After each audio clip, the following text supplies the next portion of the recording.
Hi welcome to Plus TV. ఈరోజు మనతో పాటు MD gold medalist fertility expert doctor S Haritha గారు మనతో ఉన్నారు. Hi ma'am, how are you? నమస్తే మా. బాగున్నారా మ్యామ్? ఎలా ఉన్నారు? ఫైన్. ఓకే మ్యామ్, ఇప్పుడు మన టాపిక్ ఏంటి అని అంటే థైరాయిడ్. ఈ మధ్య చాలా మందిలో ఎక్కువ చూస్తున్నాము. అసలు థైరాయిడ్కి అంటే థైరాయిడ్ అంటే ఏంటి ఫస్ట్? జనరల్గా ఈ థైరాయిడ్ అనేది ఒక హార్మోనల్ ఇంబ్యాలెన్స్ అంటాము. అంటే చాలా మందిలో మనకి ఎక్కువగా అది మెడ దగ్గర, అంటే ప్రతి మనిషికి కూడా కామన్గా ఉండే ఒక అవయవం. అది మెడకి ఇక్కడ గొంతు ముందు భాగంలో ఉంటుంది. చిన్న బటర్ఫ్లై ఆకారంలో ఉంటుంది. ఉండడానికి చాలా చిన్నది, కానీ దీని పని మాత్రం చాలా పెద్దది. అంటే ఇది మన శరీరంలో మెటబాలిక్ యాక్టివిటీస్ అంటాం. అంటే మన శరీరం చేయాల్సిన ప్రతి పని, ఎనర్జీకి సంబంధించి, మన బరువు పెరగడానికి సంబంధించి, ఇటువంటి ఎనర్జీ లెవెల్స్ అన్నిటిని కూడా హార్మోనల్ని కూడా ఇదే కంట్రోల్ చేస్తుంది. సో మన జీవక్రియలు అంటాం. అంటే ఆల్ మెటబాలిక్ యాక్టివిటీస్ని కూడా థైరాయిడ్ గ్రంథి అనేది కంట్రోల్ చేస్తుంది. అంటే మన టోటల్ బాడీని అదే కంట్రోల్ చేస్తుంది. ఓకే మేడం, దీనికి అంటే మెయిన్ రీజన్స్ ఏంటి ఇది రావడానికి? అంటే ఈ థైరాయిడ్ అనేది జనరల్గా ఏంటంటే కొంత ఆహార మార్పులు, జీవన శైలి, స్ట్రెస్ ఫ్యాక్టర్స్, ఎక్సర్సైజ్ లేకపోవడము, అంటే ప్రాపర్గా స్లీప్ లేకపోవడము, ఇవన్నీ కూడా మన హార్మోన్స్ మీద ఒత్తిడిని క్రియేట్ చేసి హార్మోన్ అనేది ఎక్కువ కానీ లేదా తక్కువ స్థాయిలో కానీ తయారవడం జరుగుతుంది. సో దీంట్లో రకాలు ఉంటాయి. ఏంటంటే హైపోథైరాయిడ్ అండ్ హైపర్ థైరాయిడ్ అంటాం. అంటే మెయిన్గా ఈ హైపోథైరాయిడ్ అనేది థైరాయిడ్ యొక్క హార్మోను దాని ఉత్పత్తిని తక్కువగా చేయడాన్ని హైపోథైరాయిడ్ అంటాం.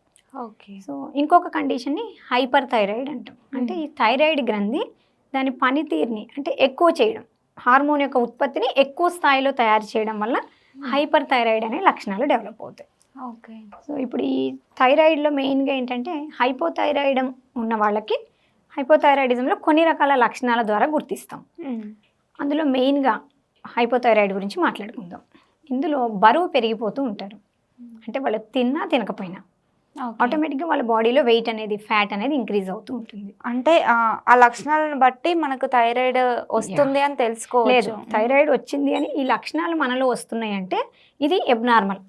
మనం ఇదివరకు ఇట్లాగా లేము, మన శరీరంలో మెటబాలిక్ యాక్టివిటీస్లో మార్పు జరుగుతుంది అని గమనించి మనం టెస్ట్లకి డాక్టర్ దగ్గర కన్సల్ట్ చేస్తే వాళ్ళకున్న లక్షణాల ఆధారంగా మేము టెస్ట్లు అనేది అడ్వైజ్ చేస్తాం. ఓకే. ఈ టెస్ట్లని బేస్ చేసుకొని వీళ్ళు హైపర్లో ఉన్నారా, హైపోలో ఉన్నారా అనేది వీళ్ళ లక్షణాల ద్వారా, వీళ్ళ బ్లడ్ టెస్ట్ల ద్వారా మనం అబ్జర్వ్ చేసి సరైన టైంలో ట్రీట్మెంట్ అనేది ఇవ్వడం జరుగుతుంది. ఓకే. సో మెయిన్గా ఇప్పుడు హైపోథైరాయిడ్లో ఇందాక నేను చెప్పినట్టు బరువు పెరిగిపోవడం మెయిన్. అలానే వీళ్ళకి ఎనర్జీ తగ్గిపోవడం, అంటే అలసట తొందరగా రావడం, ఏ చిన్న పని చేయాలన్నా కూడా బద్ధకం అనిపించడం. ఓకే. తర్వాత వీళ్ళకి కాన్సన్ట్రేషన్ ఉండకపోవడం, దేని మీద మతిమరుపు వచ్చేయడం. అంటే ప్రతి విషయం మర్చిపోతూ ఉంటారు త్వరగా.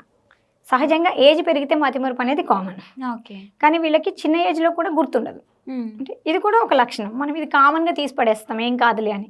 సో ఇలా ప్రతి లక్షణాన్ని కూడా గుర్తించాలి. ఇది తేడాగా ఉంది, ఒకప్పుడు గుర్తుంది, ఇప్పుడు మతిమరుపు పెరిగింది. అలానే వీళ్ళలో ఏంటంటే చలిని తట్టుకోలేరు, చాలా సెన్సిటివ్ టు కోల్డ్ అంటాం. అసలు ఒకప్పుడు బాగానే ఉంటారు, ఇప్పుడు చల్లదనం అనేది బాడీ యాక్సెప్ట్ చేయలేకపోతుంది. అలానే వీళ్ళకి స్కిన్ అనేది పల్చగా అయిపోతూ ఉంటుంది, అంటే బాగా పొడిబారిపోవడము, డ్రై అయిపోవడము, ఇవన్నీ కూడా హైపోథైరాయిడ్ లక్షణాలు. కొంతమందిలో అమ్మాయిల్లో అయితే పీరియడ్ ఇంబ్యాలెన్స్, అంటే రెగ్యులర్ పీరియడ్స్ రాకపోవడము, ఇది కూడా థైరాయిడ్ యొక్క లక్షణాలు. ఈ థైరాయిడ్ని ఇలానే వదిలేస్తే ఒక్కోసారి ఇది అంటే అమ్మాయిల్లో ఇన్ఫర్టిలిటీ సమస్యకు కూడా దారితీసే అవకాశం ఉంటుంది. ఓకే. అంటే మనం ఇప్పుడు థైరాయిడ్ మనకి వచ్చే ముందు అంటే ఎన్ని డేస్ ముందు ఈ లక్షణాలు అనేటివి కనిపిస్తాయి? అంటే మనం రాకుండా కంట్రోల్ చేసుకోగలము అనేది ఏమైనా ఉంటుందా? అలా ఉండదుమా. అంటే థైరాయిడ్ అనేది ఆల్రెడీ బాడీలో ఉంది, అది దాని పనిని తగ్గించింది అన్నప్పుడు ఈ లక్షణాలు వస్తాయి. కాబట్టి ఇప్పుడు హైపోథైరాయిడ్ లక్షణాలు వచ్చినప్పుడు వీటిల్లో అందరికీ అన్నీ ఉండాలని లేదు. అవును. ఒక 3-4 లక్షణాలు, అంటే ఇందులో హెయిర్ ఫాల్ కూడా ఉంటుంది.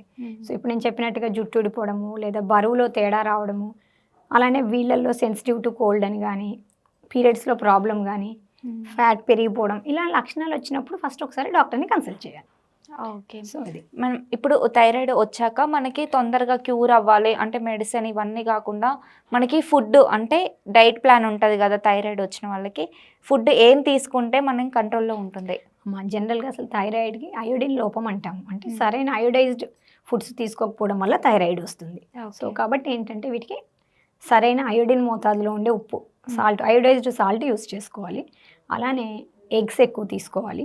నట్స్ అంటే బాదము, అలానే వాల్నట్స్, వీటిల్లో చాలా ఎక్కువ కంటెంట్ మనకి ఈ ఐరన్ అనేది దొరుకుతుంది.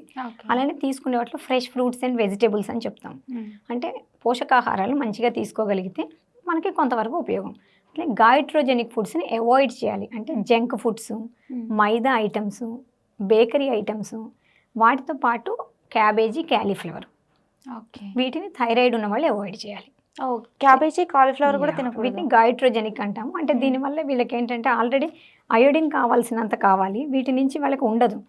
అండ్ అంతేకాకుండా వీళ్ళు వాటర్ ఒకటి డైలీ ఎక్కువ తీసుకుంటూ ఉండాలి. 3 to 4 లీటర్స్. అంటే మనకి బ్లడ్ అనేది సరిగ్గా సర్క్యులేట్ అవుతే దాని నుంచి హార్మోన్ యొక్క తయారీ అనేది ఉంటుంది. సో అంటే రెగ్యులర్ వాకింగ్ లేదా రెగ్యులర్ ఎక్సర్సైజ్, అది జిమ్ కావచ్చు, లేకపోతే బ్రిస్క్ ఎక్సర్సైజ్ కావచ్చు, అంటే ఏదో ఒకటి రెగ్యులర్గా చేయాలి. వ్యాయామం లేకపోవడం వల్ల కూడా హార్మోనల్ ఇంబ్యాలెన్స్ వస్తుంది. అలానే మానసిక ఒత్తిడిని తగ్గించుకోవాలి. మెయిన్గా అంటే వీళ్ళ రొటీన్లో లైఫ్ స్టైల్ చేంజ్ చేసుకుంటే థైరాయిడ్కి లైఫ్ లాంగ్ మందులు వాడక్కర్లే. Okay ma'am.